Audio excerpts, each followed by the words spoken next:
Okay, so the tailgate on this 57 Chevy truck was not shut all the way because it is hitting this back bar here. You probably can't see it because I'm pointing that shit over the bed. So how about I grab the camera?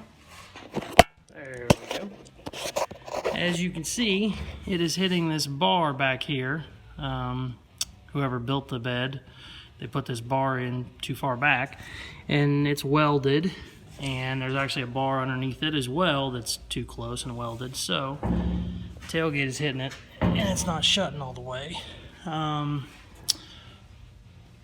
really wanted to move this bar, cut it all out, move it forward. The problem is they already made the wood to fit, so it actually all fits nice, and then even the trim is all in there nice, and it's the bolts, you can't get to the back of these the way they built it. I had to take two boards out to get to the fuel pump, and I had to cut every single one of them damn bolts, and it was a pain in the ass. So I really don't want to have to do all that, remake all these mounts, remake the bed, and cut these two bars out and then move them forward a 1/4 inch.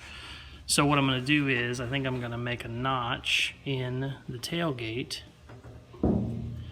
You can see where I did the little marks. I think I'm just going to make a notch in the tailgate, just kind of hammer it in, smooth it all out with a weld, or smooth out the sides with weld so that everything's clean and you won't see it.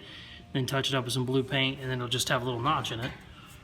Shouldn't be a problem. You won't see it either way. It'll just be, whenever it's open, you'll be able to see it barely. But in reality, this indentation that we have here, it's just gonna, instead of looping up like it is, it's just gonna run straight out, because I only need enough relief for that indent, which, I mean, that indentation is whatever, 1/4 inch if that. So let's see if we can pull all that bullshit off. Let's go.